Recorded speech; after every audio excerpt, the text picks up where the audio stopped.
Bienvenidos una vez más a su programa de Familia en Familia. En su primera parte es los lunes en el estudio del Catecismo de la Iglesia Católica, o la lectura y meditación, porque más que estudio es lectura y meditación del Catecismo de la Iglesia Católica, ya que es pues uno de los elementos que como buen católico debo de conocer. Y si conozco mi fe, conozco lo que significa pues esta experiencia de su amor por mí, vamos a poder pues dar testimonio y llevar esas almas que Dios nos ha encomendado, y también saber encontrar esa luz en los momentos difíciles, en los momentos de prueba, de dificultad, así poder ser pues lo más coherentes posibles. El conocer nuestra fe no nos quita la miseria, la concupiscencia, los errores, el pecado, pero nos da la fuerza para luchar contra ellos. En algunas veces venceremos, otras veces a lo mejor caeremos, pero sabemos que nos podemos levantar para gloria de Dios y seguir en esta vida de fe, en esta vida. Yo soy el Padre Jorge, misionero de Jesús y de María, y también pueden ustedes compartir con nosotros si hay preguntas, si hay dudas, pues trataremos de responder, trataremos de compartir con ustedes. En nuestros teléfonos 689-7390-9192, aquí para Tijuana y sus alrededores. Estados Unidos, tenemos allá la Casita de los Sagrados Corazones, área 619-420-1538, 420-1428. Denver, Colorado, área 720-229-5642. Nuestra página de internet, montemaria.org/amor, redes sociales, Jorge Zárraga Sacerdote, Misterio de Fe o Montemaría Radio y Televisión. Son los medios que tenemos para estar en contacto con ustedes. También el Twitter es @pjzárraga. Ahí pueden compartir con ustedes todas estas experiencias. Bueno, hemos estado hablando del Catecismo de la Iglesia Católica, vimos algunos elementos. La vez pasada, el programa anterior, veíamos algunos aspectos, como por ejemplo el aspecto de los ángeles, cómo fue que se dieron, cómo es que había ángeles y se convirtieron en demonios. No es que Dios los haya convertido, el odio los convirtió. Somos como copas que todas vamos a ser llenadas. Si pasamos de panzazo, decía, vamos a ser llenados de la gracia. Copas chicas, pero llenos. Copas grandes, llenos. O sea, unos van a contener más la gracia que otros. Si no pasamos y nos quedamos en el infierno, también somos copas, unas más llenas de odio, otras menos llenas de odio, pero todas llenas de odio. Y esto es lo mismo con nosotros. Y esto lo veíamos en el número 1 del Catecismo de la Iglesia Católica. Decíamos que Dios, infinitamente perfecto y bienaventurado en sí mismo, era con lo que habíamos empezado, la bienaventuranza, y que Dios quiere que nosotros participemos de esta bienaventuranza en un designio de pura bondad. Ha creado libremente al hombre para que tenga parte en su vida bienaventurado. O sea, Dios es la fuente de todo y quiere compartirnos de esta fuente de amor, de paz, de gozo, de plenitud. Para eso Dios nos ha creado. Y dice, por eso en todo tiempo y en todo lugar está cerca del hombre. Habíamos leído todo el número, pero me iba a tratar de repetir un poquito los últimos 4 o 5 versículos o estrofas, no versículos, estrofas, renglones, para compartir con ustedes. Decía, le llama y le ayuda a buscarlo, ¿sí? Dios nos llama y Dios nos ayuda, ¿sí? No podríamos nosotros por nuestras solas fuerzas conocer a Dios. Y esto, pues obviamente, es algo que necesitamos nosotros ir aprendiendo, ir conociendo, ir descubriendo. Dios nos llama y nos ayuda.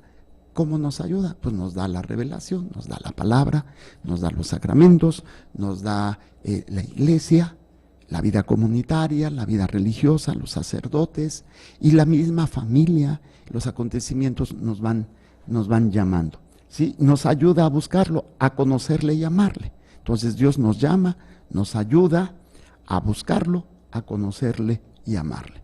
Fíjense hasta dónde llega el amor. Primero a tengo que buscarlo, tengo que conocerle para llegar a amarlo. Yo no puedo amar algo que no conozco.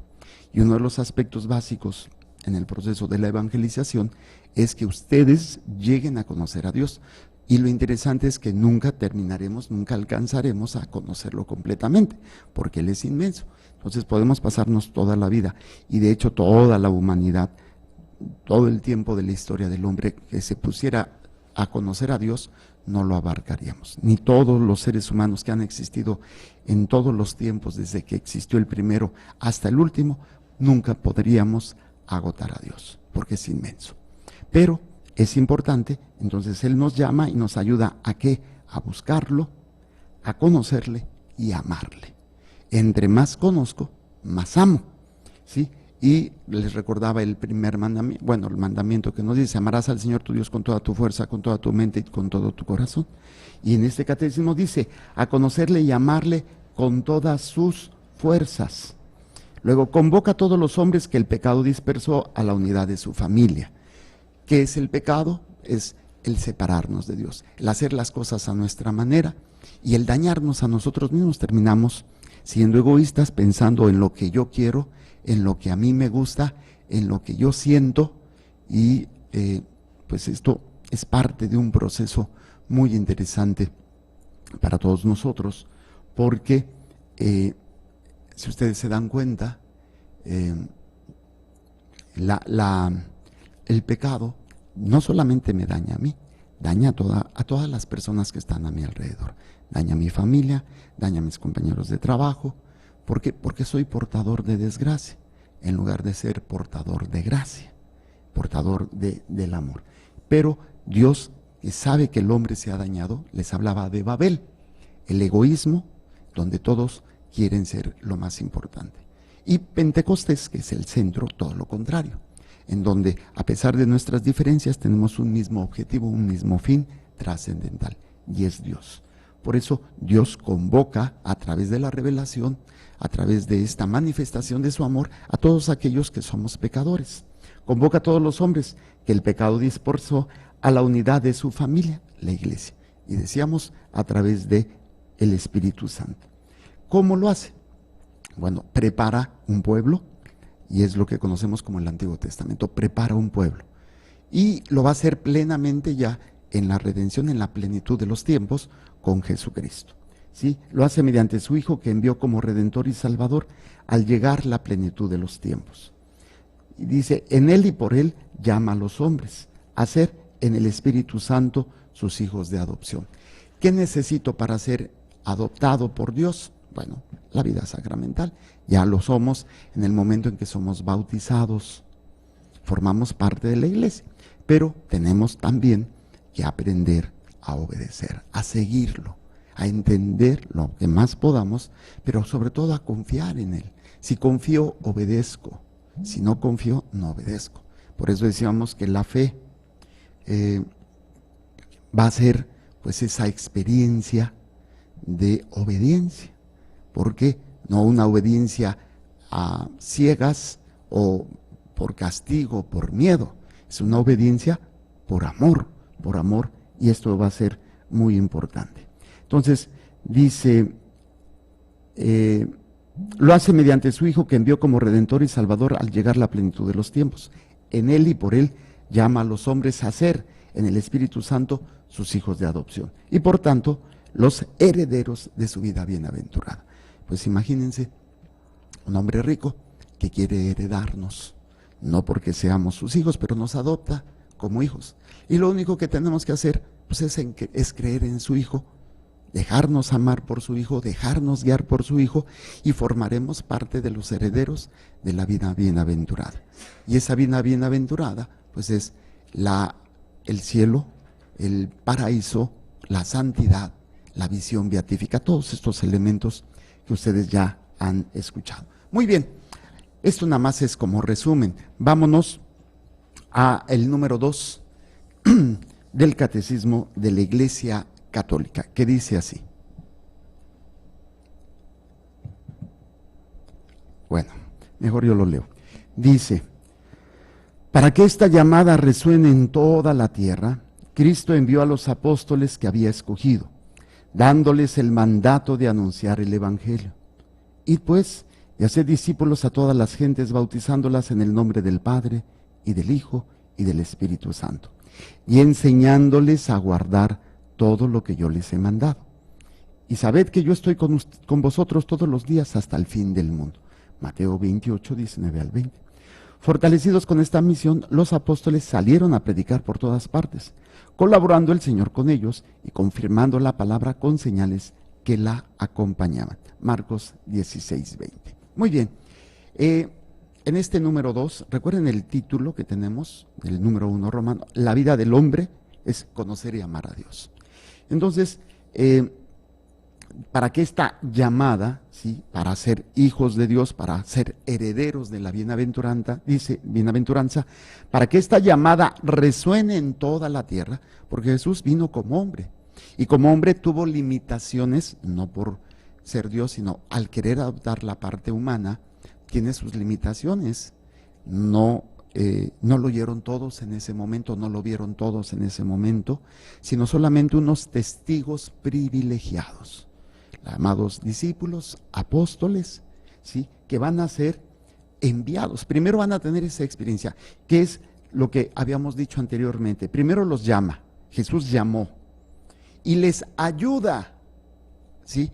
¿Cómo les va a ayudar Jesús a los apóstoles? Pues con su predicación, con su persona, con las señales y prodigios que va a realizar, con su muerte, con su resurrección y con su ascensión. O sea, Jesús llama, les ayuda, ¿sí?, para conocerle, y llega a esa experiencia de Pentecostés que los va a llevar a los apóstoles a amar plenamente a Jesús. ¿Cómo? Porque ya no van a tener miedo de perder su vida por él. Ahí podría ser un parámetro interesante. ¿Hasta dónde amamos nosotros a Dios? Y nos vamos a dar cuenta que no lo hemos aprendido a amar, porque ya no estamos viendo si voy a dar la vida, sino simplemente soy capaz de renunciar a cosas por Él, ¿sí? Como el pecado. Yo sé que muchos queremos renunciar a muchas cosas por Dios, pero nos cuesta trabajo. Pero la intención Dios la ve. Y si hay verdadera intención, si hay verdadero amor, pues bendito sea Dios. Pero aquí lo interesante, no quiere decir que los apóstoles no volvieron a pecar, claro que pecaron, pero había ese amor porque su prioridad era dar a conocer a Dios. Su prioridad era que otros conozcan a Dios. Entonces Jesús los llama, les ayuda a buscarlo para conocerlo. Acuérdense que los llama, algunos como Pedro estaba pescando, otro estaba sentado en una higuera, en un árbol, otros también estaban remendando, otro era recaudador de impuestos, otros eran hermanos. Bueno, va llamándolos. ¿Para qué? Para que lo conozcan, ¿sí? Y al conocerle, lo amen. El conocimiento y el amor se va a ir dando poco a poco. Primero fue espectacular, a lo mejor la personalidad de Jesús, pero a irlo oyendo, a irlo descubriendo, lo van a amar, y lo van a amar a su manera, con sus miserias, ¿no? Va a ser muy interesante ese proceso de amor que van a ir descubriendo. Pedro lo va a amar a su manera. Pedro le va a decir: Señor, yo voy a dar la vida por ti, Señor, que esto no te pase, y saca la espada. Es la manera de amar de Pedro. Pedro va a tener que entender que eso no es la manera de amar correctamente. No conoce porque pues todavía no había recibido el Espíritu Santo. Pero Pedro a su manera, bien atrabancado, acuérdense todos los gestos, es una personalidad muy, muy, muy, muy bella, muy así como que se avienta en la barca cuando es Jesús. Le dice a Jesús: Señor, si eres tú, mándame ir a ti. También cuando corren, pues sale corriendo el viejito, pero gana Juan, ¿no? Pero ahí va corriendo, es el primero que sale corriendo. Cuando le dijeron que ya no estaba en la tumba, es el que le corta la oreja, es el que lo va a negar. Es el que lo va a negar. Y ahí es donde uno dice: ay, híjole, qué interesante es cuando no llegamos a comprender y a descubrir lo que está sucediendo en ese amor de Dios por nosotros. Cuando el ser humano llega a esa madurez, a esa plenitud, a esa esencia del amor de Dios, tú dices: wow, qué hermoso, porque aprendemos entonces lo que es el amor. entendemos cómo amar a Dios y cómo vivir en esa experiencia. Por eso Jesús, vuelvo, llama, ayuda, nos llama para estar con Él. Nos ayuda a que lo busquemos. Primero estamos con Él y después, bueno, o Él está con ellos, después tiene que irse, pero envía al Espíritu, y el Espíritu es ayudarlos para que lo busquen y para que crezca su amor. Los discípulos viven este proceso con todas sus miserias, pero están aprendiendo a amar. Y yo creo que ustedes y un servidor estamos aprendiendo a amar a Dios. Y fíjense, supuestamente yo como sacerdote es porque ya lo amo, pero lo he amado y todavía lo amo a mi manera muchas veces, con mis miserias, ¿sí? Creyendo que esto es más agradable, o a veces siendo egoísta, pensando más en lo que a mí me gusta o en lo que a mí me hace sentir bien, o en lo que yo pienso que a lo mejor va a ser, en este elemento, va a ser muy importante para todos nosotros irlo comprendiendo. Se dice, convoca, para que esta llamada resuene en toda la tierra, Cristo envió a los apóstoles que había escogido. O sea, vuelvo, llama, los ayuda a que lo conozcan, luego a que lo busquen y les ayuda a que lo amen. Los apóstoles son enviados, primero escogidos y dándoles el mandato de anunciar el evangelio. Lo que ellos vivieron, ahora lo tienen que realizar de alguna manera para llegar a esa experiencia, llegar a esa madurez del amor de Dios. Sí, entonces ellos van a tener que cumplir ese. ¿Dónde viene ese mandato? Bueno, lo vemos en Mateo 28, 19 al 20. Y pues, y hagan discípulos a todas las gentes, bautizándolas en el nombre del Padre, y del Hijo y del Espíritu Santo, y enseñándoles a guardar todo lo que yo les he mandado. O sea, vayan a ser discípulos. O sea, vayan, llamen a la gente, den a conocer a Jesús, para que después lo conozcan, luego ellos traten de conocerlo, de buscarlo y aprendan a amarlo. En eso se encierra toda la evangelización, todo lo que la iglesia hace tiene como fin que la gente descubra primero que se le está llamando para algo maravilloso, que conozcan a Jesús, que aprendan a buscarlo, que aprendan a amarlo, para que a su vez ellos, y esta es la participación de la vida bienaventurada.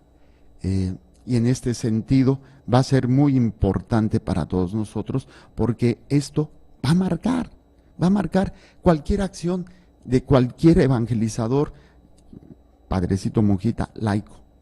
Por ejemplo, los jóvenes, los niños, los ancianos, los movimientos. No puede ser nuestra prioridad. Otra cosa, o sea, sin todo nuestro esfuerzo, no está encaminado a que Jesucristo sea conocido. ¿Cómo?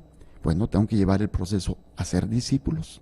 Y hacer discípulos no es llenarlos de información, es darle a conocer la persona de Jesucristo, su amor. Y este conocimiento del amor de Dios va a ser muy interesante para que todos nosotros aprendamos a entender, a comprender esta misión que Jesús le dio a los apóstoles y que todo bautizado recibe el día de su bautizo y más todavía el día de su confirmación. Entonces, wow, qué interesante para todos nosotros entenderlo. Por eso dice este mandato, y pues se hagan discípulos a todas las gentes. El primer paso es bautizándolas, o sea, dándoles la gracia, dándoles el Espíritu Santo, dándoles todo el amor que Dios tiene para con ellos. Y esto pues implica lo que nosotros conocemos como la evangelización, querigma y catequesis. A veces se da primero la catequesis, pero tiene que ir también el querigma en los niños, pero a veces no lo logramos y nos quedamos solamente en la enseñanza y en esa información, pero no en esa formación cristiana. ¿Qué significa formación cristiana? Es enseñarles los valores, pero fundamentados en Cristo. La fuente de esos valores es Cristo. Porque si yo doy valores sin Cristo, no pasa de ser un ambiente meramente humano, laico, y incluso laicista, donde hacemos un lado a Dios. Eso déjenselo para los que no creen en Dios. Si meten valores, pero pues al menos están metiendo valores, pero nosotros no podemos quedarnos solamente en puros valores. Tenemos que dar la fuente de dónde viene ese valor, por qué lo hago, por qué lo hago en ese ámbito, porque es Dios. Yo les he compartido en otras ocasiones una película que no sé dónde quedó, yo la tenía, algo de regresando en el tiempo, retard time, no recuerdo, pero se trata, es cristiana, pero tiene una enseñanza muy interesante. Dos amigos, bueno, es un hombre que va a presentar un libro en una universidad cristiana en Estados Unidos. Estamos hablando por allá por el siglo XIX, finales del siglo XIX, principios del XX, y un libro de ética, de valores. Y todos están muy emocionados, todos son pues pastores o yo no sé, maestros de teología, muy emocionados y están, pues tiene que tener la firma de todos los decanos, de todo. Y el amigo de este maestro no quiso firmarlo. Dice, pero ¿cómo? Si tú eres, dice, es que está mal, tu fundamento está mal, no estás dando argumento de dónde viene, por qué debemos obedecer, por qué debemos de... Simplemente lo estás hablando sin Dios. No, pero es que de esta manera llego a más gente y esta manera... Y entonces lo invita a su casa y él tiene una máquina del tiempo. Lo envía al futuro, a pleno siglo XX o XXI. Y pues él empieza a ver la sociedad. Y hay unas escenas muy interesantes. Una de ellas está sentada en un parque comiendo y llega un niño y le roba la comida y sale corriendo. Y entonces él sale detrás de él, lo agarra y le dice, ¿qué no sabes que es pecado robar? ¿Quién lo dice?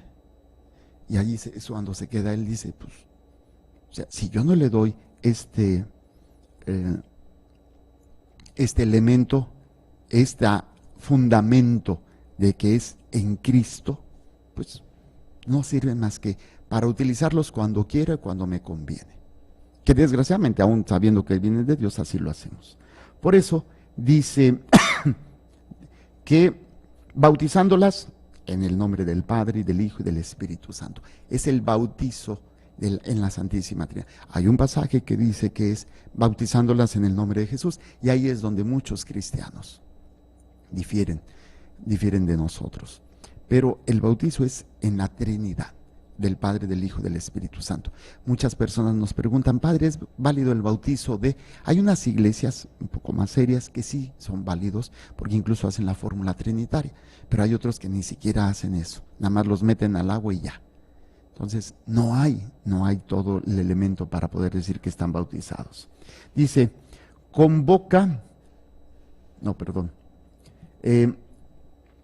bautizándolas en el nombre del Padre, del Hijo y del Espíritu, y enseñándoles a guardar todo lo que yo les he mandado. Por eso la enseñanza de la catequesis. Y esta revelación no se ha limitado solamente al momento en que Jesucristo estuvo con nosotros. El Espíritu Santo sigue hablando, sigue siendo Dios, y el mismo Jesucristo lo dice en un pasaje. El Espíritu Santo les recordará y les enseñará. O sea, recordará todo lo que yo les he enseñado y les enseñará lo nuevo que tienen que hacer, que va a ser fundamental para todos nosotros. Y este elemento va a ser muy importante. Por eso, enseñándoles a guardar todo lo que yo les he mandado. Y que yo estoy con ustedes todos los días hasta el fin del mundo. Esta es la parte también fundamental. Qué difícil o qué diferente puede ser una vida caminando solo o caminando desde la gracia, desde el amor. Sí, lo que cambia los tiempos, gracias madre, lo que cambia los tiempos es en español, no me acuerdo en inglés, pero es una película que tiene su razón, tiene su respuesta muy interesante al por qué debemos darle todas las bases de los valores, los principios de nuestra fe. Y es en Jesucristo, por el amor que Dios nos tiene. Y en bueno, pues va a ser fundamental. Por eso dice, yo estaré con ustedes, y sepan que yo estoy con ustedes todos los días hasta el fin del mundo. La fuerza del cristiano es saber que Dios va con él. No lo veo, no lo siento, pero sé que está. ¿Por qué? Porque creo. ¿Por qué? Porque Él lo dijo. Y si Él lo dijo, yo creo. Y si creo es que obedezco. Y en esa obediencia, pues tengo que caminar. Guardo lo que Él me dio, guardarlo en mi mente, guardarlo en mi corazón, meditarlo. El sábado hicimos una prédica muy bonita y que no se grabó. No sé, ¿quién estuvo allí? ¿No sabe? Porque no. Sí. Sino que no la grabaron la prédica. Y hablaba yo precisamente de este ejemplo de María Santísima, ¿no? De guardar las cosas en su corazón, meditándolas. Entonces, guardar lo que el Señor nos enseña es un ejemplo de crecimiento espiritual, de maduración espiritual en este elemento para todo esto. Muy bien, dice... fortalecidos con esta misión, o sea, hay la fuerza para cumplir esta misión, dar a conocer a Jesucristo, para que sea conocido, para que sea amado, sea seguido, guardar lo que Él nos enseña para todos nosotros en este elemento, que va a ser muy importante. Fortalecidos con esta misión, los apóstoles salieron a predicar por todas partes, colaborando el Señor con ellos y confirmando la palabra con las señales que las acompañaban. Estas señales son algunos milagros, pero no solamente son los milagros, es la unidad. El signo de la presencia de Dios es la unidad, o sea, donde todos tenían un solo corazón y una sola alma. Nadie llamaba suyo las cosas y todo lo ponían en común, todo lo ponían al servicio de los demás.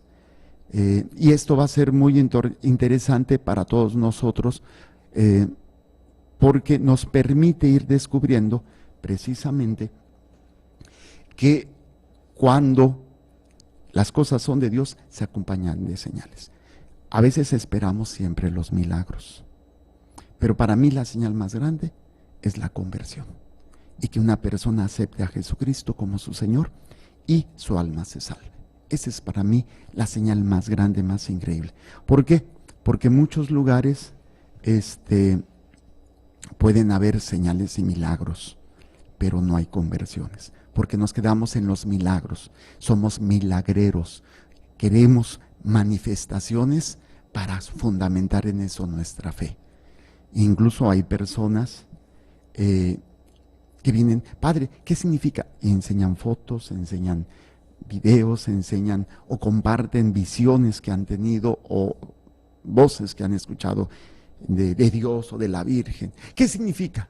Yo siempre les digo, significa que tienes que convertirte, que tienes que amar a Dios sobre todas las cosas y enseñar el amor de Dios a otros. O sea, las revelaciones privadas sí se dan, son reales, están ahí, se siguen dando. Pero el problema es cuando las visiones privadas o revelaciones privadas se vuelven como un fanatismo y algo de... Y el Papa lo decía hace unos días o semanas, de que los cristianos no me acuerdo la palabra que utilizó, pero de los que están esperando a ver qué dice la Virgen, las apariciones de la Virgen, ¿no? No me acuerdo la palabra que utilizó, pero bien simpático, ¿no? En donde, a ver, ¿qué dijo ahora la Virgen? Y están ahí atentos a ver qué dijo la Virgen. No dice nada nuevo. Todas las revelaciones no es más que el recordatorio de lo que ya Dios ha dicho. Conversión, arrepentimiento, vida de oración, caridad, obras de misericordia, amor a Dios, amor al prójimo. Pero como se nos olvida, es como la mamá que nos dice, ¿no? Oye, te toca todos los días hacer tu quehacer. Y pues ya te lo dijo, pero que se te olvida, oye, ¿y tú qué hacer? Oye, ¿y tú qué hacer? Oye, ¿y tú qué hacer? Ay, ¿qué me querrá decir mi mamá con eso? Pues que hagas tú qué hacer. ¿Qué me quiere decir la Virgen? ¿Qué me quiere decir el Señor Jesús que se me está apareciendo? O esta imagen. Hace unos días vino una persona con una foto muy hermosa de una silueta. Pues sí se veía la imagen representando a la Virgen. ¿Qué me quiere decir? Le digo, bueno, ¿estás casado? No. ¿Vas a la iglesia? No. Pues, te quiere decir que le eches ganas y que empieces a vivir tu vida de acuerdo a lo que Dios nos ha marcado. Eso es lo que Dios quiere decirle en este elemento. Pero bueno, es muy interesante entenderlo.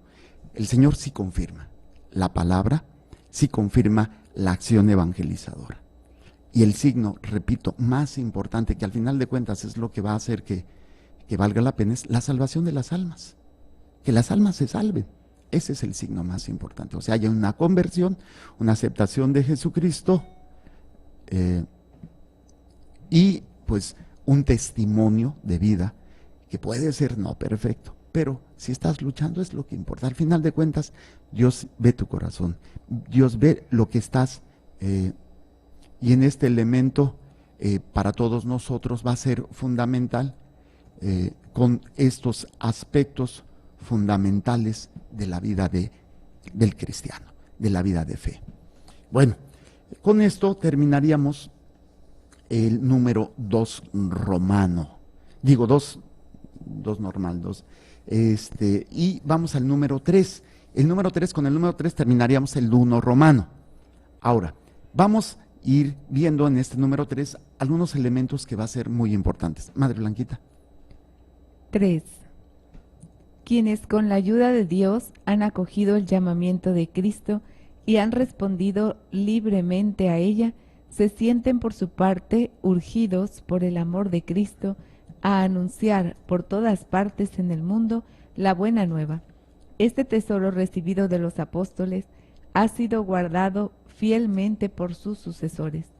Todos los fieles de Cristo son llamados a transmitirlo de generación en generación, anunciando la fe, viviéndola en la comunión fraterna y celebrándola en la liturgia y en la oración. Muy bien, vamos a ver qué es lo que nos dice este número.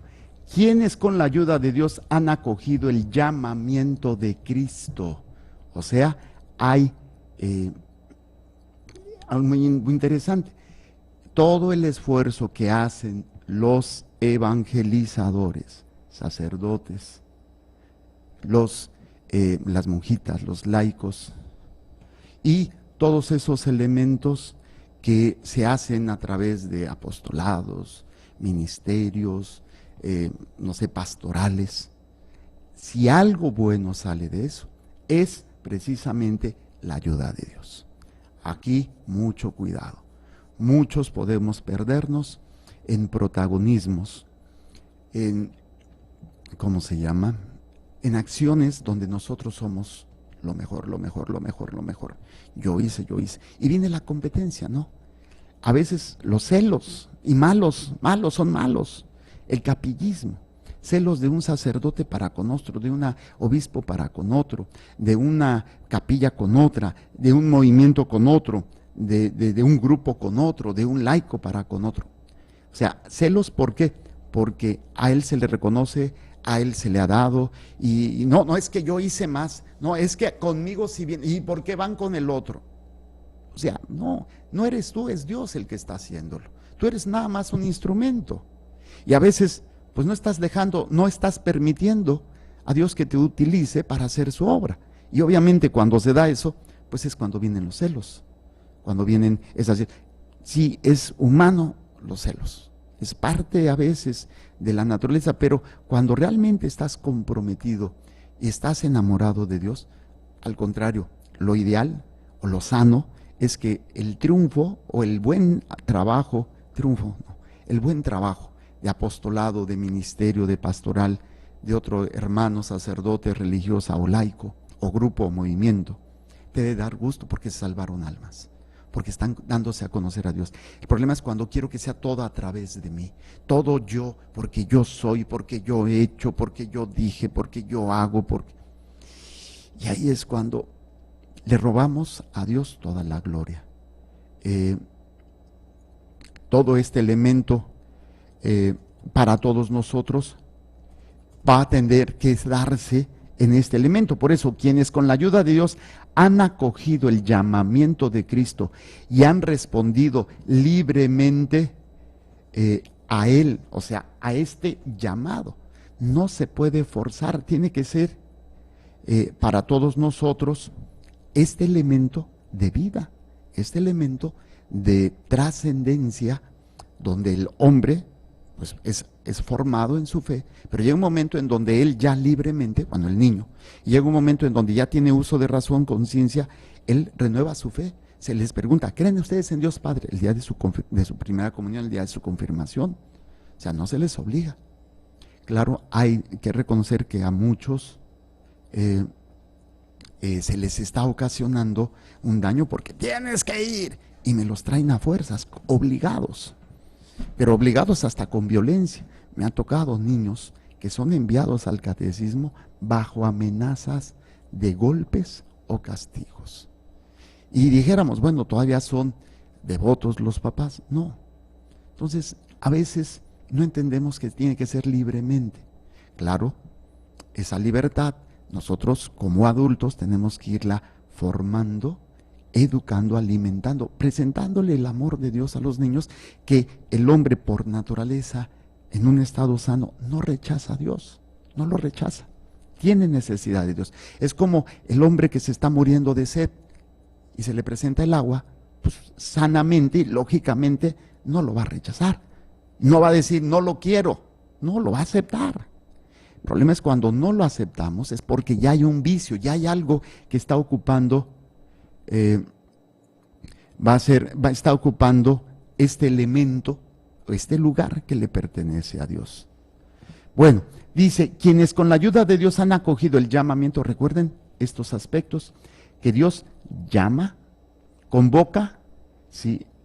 Llama, ayuda a buscarlo, a conocerle y amarle con todas sus fuerzas. Entonces, ha acogido el llamamiento de Cristo y han respondido libremente a ella, se sienten por su parte urgidos por el amor de Cristo a anunciar por todas partes en el mundo la buena nueva.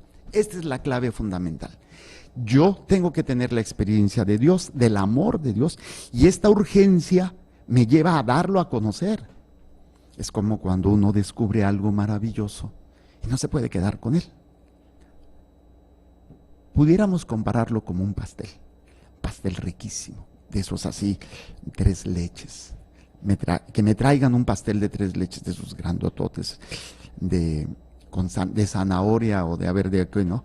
Y aquí lo tengo, ¿me lo como yo todo? Pues no. O sea, está tan bueno que quiero compartirlo. Y le di a Madre Blanquita su pedacito de pastel, le di a Samuel su pedacito de pastel, a las telefonías. ¿Por qué? Porque está tan bueno que quiero compartirlo. Pero cuando soy egoísta, aunque esté muy bueno, pues no, es mío, es mío, es mío, es mío. Y este es el problema, ¿sí? Tiene que ser primero llenado el corazón del hombre, de Dios. ¿Para qué? Para que lo único que le llene al hombre sea ese amor de Dios. Y como el amor de Dios nos sobrepasa, lo que va a suceder es que ese amor se va a derramar hacia los demás.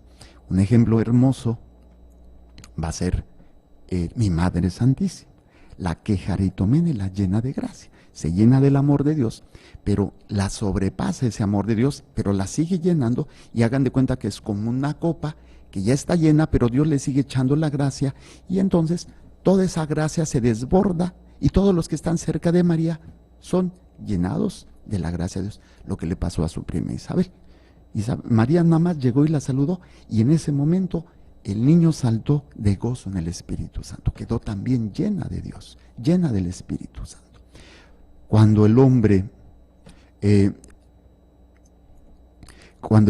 entiende que para poder evangelizar no se trata de un sentimiento, y aquí con todo respeto para muchos movimientos y lugares donde van a un retiro y salen tan emocionados que me los agarran para evangelizar.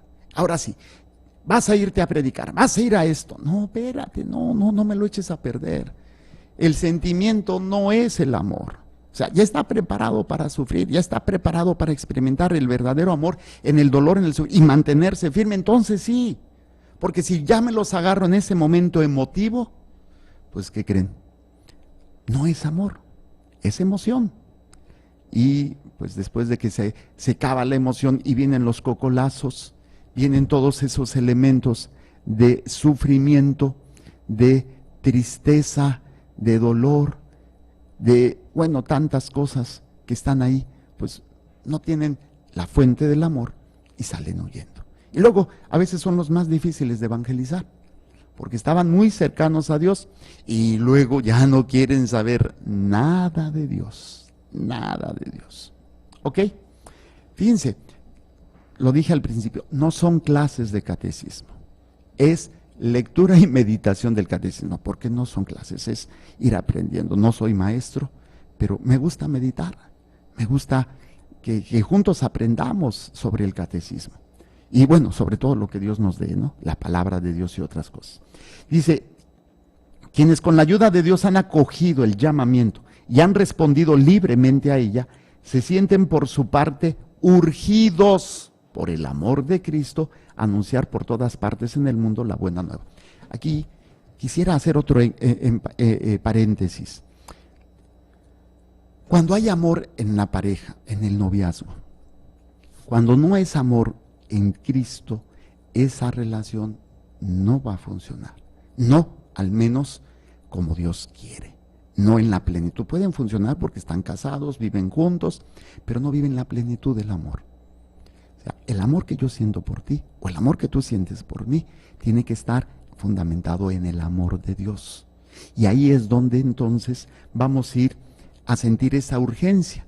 ¿Por qué? Porque cuando la otra persona no me ame como yo quiero, no me entienda como yo quiero, no me dé todo lo que yo necesito, pues yo voy a dejar de amarlo. Entonces, mi amor está fundamentado en él. No me urge, porque ya no me alimenta, ya no me da. Y ese es el principio de muchos fracasos en el matrimonio. Porque el hombre o la mujer está fundamentado su amor en la otra persona. Claro, hay que conocer a la persona, hay que amarla por lo que es, pero todas las deficiencias, todas las carencias, todas las miserias de la otra persona, si no son ¿cómo diríamos? Si no son, se me fue la palabra, sustituidas o sanadas o suplidas por el amor de Dios, pues va a llegar un momento en donde no me va a urgir amar a esa persona. Ya ya me cansé, ya. Entonces aquí tiene que entrar el amor desde el perdón y la entrega a esa persona, porque es una de las cosas más difíciles, mantenerse firme después de pues, los problemas, las dificultades que se pueden tener en el matrimonio, incluso a veces la traición, la infidelidad, el abandono, la violencia física y tantas situaciones que se dan en las relaciones de pareja. Por eso dice, se sienten por su parte urgidos por el amor de Cristo. Yo quiero casarme porque quiero compartir contigo el amor de Cristo. Yo quiero tener hijos porque quiero compartir con ellos el amor de Cristo. Y claro, digamos que el amor de Cristo es como todo el pastel. Y el amor de mi esposa, que siento, es la cereza. O sea, es parte, bonito, pero no es lo que va a alimentarme completamente. La cereza es el amor de mi pareja, pero el amor de Dios es todo el pastelote. Pues si nada más me quedo con la cereza y a un lado el pastel, pues me voy a quedar con hambre. Y entonces voy a buscar otras cerezas porque esta ya no me llena. Es una comparación muy simple, no sé si se dio a entender. O sea, la importancia, por eso, me urge antes de tener novia, tener amor. Antes de tener novio, me urge tener el amor de Dios. Para que ahora me urja compartir el amor de Dios con mi pareja, aún y a pesar de sus miserias. Y el amor del amor de Dios a mis hijos, el amor de Dios a mis suegros, a mis parientes políticos. Si no hay esto, las relaciones no van a funcionar. Y es muy importante entender esto. Luego dice, han respondido libremente a ella, se sienten por su parte urgidos por el amor de Cristo a anunciar por todas partes en el mundo la buena nueva. Este es otro elemento muy interesante. Una persona enamorada, bueno, hay de diferentes tipos, ¿no? Hay personas que pueden estar enamorados, pero no hablan de ese amor, pero se les nota. De alguna manera, ese amor les afecta para bien.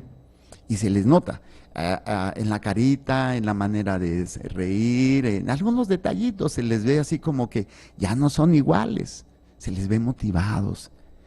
Entonces, cuando uno descubre ese amor de Dios, trata de hablarlo en todos lados, como la novia o el novio enamorado, o cuando te sucede una condena, ¡ay!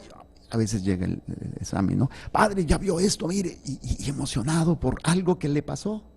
Comparte una experiencia que a lo mejor no es tan así, pero para él fue muy importante. O para mí, ¿sabes qué es a mí? Mira lo que pasó. Y se lo comparto. ¿Sí? Se lo comparto de alguna manera. Ahora, el amor de Cristo es para compartirse en todo lugar y en todo momento. ¿Sí? Anunciar por todas partes en el mundo, por todas partes en el mundo la buena nueva. ¿Cuál es mi mundo? Mi matrimonio o mi noviazgo. ¿Cuál es mi mundo? Mi trabajo. ¿Cuál es mi mundo? Mis amigos. Hasta mis enemigos es mi mundo. Las personas que me están dañando es parte de este mundo. Es mi mundo al cual Dios me ha encomendado. Tengo que salir y evangelizar a todo el mundo. Hay que saber entender. ¿Cómo le voy a hacer si yo no puedo ir a la India? No, es tu mundo. O sea, lo que Dios te permite vivir y moverte a tu alrededor. A veces el mundo se expande y a veces cuando entras a trabajar crece ese mundo. Cuando te sales del trabajo disminuye ese mundo. Entras a trabajar a otro trabajo, se vuelve a expandir ese mundo, pero es parte de ese mundo. Yo tengo que salir a mi mundo a dar a conocer urgentemente, con una urgencia de amor, el amor de Dios. O sea, me urge el amor en mí a dar a conocer este amor, el amor de Dios. Por ahí dice, este tesoro recibido de los apóstoles ha sido guardado fielmente por sus sucesores, los obispos y el Papa. Esto le llamamos la revelación, el depósito de la fe.